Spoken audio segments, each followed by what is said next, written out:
It's time now for a special edition of Fallback. Joining me is comedian, actress, author, and activist. You know her, Chelsea Handler. She was the host of the hit late night talk show, Chelsea Lately, and she's interviewed all kinds of people from Rihanna and Drake to Cory Booker and Adam Schiff. Her latest project on Netflix is a documentary called Hello Privilege, It's Me, Chelsea.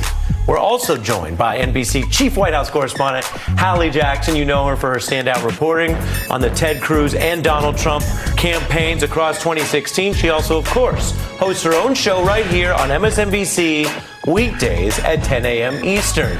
So great to have you both here. I'm so happy. I'm so happy to be here with my MSNBC family. I love it.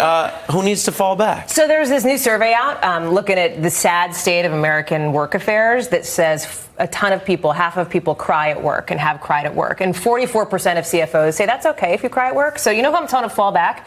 The 56% who say it's not okay to cry at work. We have stressful jobs. When else are you supposed to cry when you're working for 14 hours a day? I think it's totally appropriate to go into the bathroom, have a good sob, and move on with your life. And let me take it to Chelsea. Crying is as natural as laughing, and yet it is often more punished. Wow, that is true. How about that? So you speak. Yes, I used to be vehemently opposed to crying in the workplace. I get it. For all the wrong reasons, okay. though. Because I didn't have enough empathy and I didn't have enough sympathy. So when girls would get emotional at work, I'd be like, you can cry at work, but not about work. And I had this kind of male rule. And now that I have a little bit more empathy and a little bit, more sympathy for people, I understand if people need to cry. In a private space, go into the bathroom, shut your door. Yeah, don't to make your it a daily office. thing, right. though. And don't make it ostentatious. Away. But also, let's have a little, like you're saying, let's have a little empathy for the people who are having issues or stress or emotional stuff and need to get it out a little, And Chelsea, wasn't it Jay-Z who said, I never cry. If I did, I'd cry ice. And that's not healthy. Well, if there's ever a quote to be had, you would know about it in the rap community. Even though I fancy myself a fan of rap, Why is that? You really take the cake. Why do you say that? Why do I say it? Because you're constantly No, quoting. about yourself. Why are you a fan of rap? I am a fan of rap because it's just, it's like a Chelsea thing, right? Yeah, You're well, it's not a me thing. I just can appreciate it. I get it. It's real. It's authentic. I like anything that's got a real authentic vibe. Would you say it's a key part of how you roll? No, I would not say that, but I think you would say that. I think you would. You're being interviewed here. This isn't your late night show. You're being interviewed. She does a lot of the flipping. I like it. It's kind of fun powerful. To watch, What's on your fallback list? My fallback list is the pumpkin spice latte, I think, from Starbucks. I want them to take it down a notch. But I feel like you talk about authenticity. Let people love what they love. If they want to love pumpkin spice spam, So there's the latte that comes back every season. Then there are the reports, I say this because I'm anchoring this important discussion, of Spam flavored like pumpkin. Too far? Yeah, I would say that's too far, Ari. I don't need my Spam smelling or flavored like pumpkin. Have you tried it?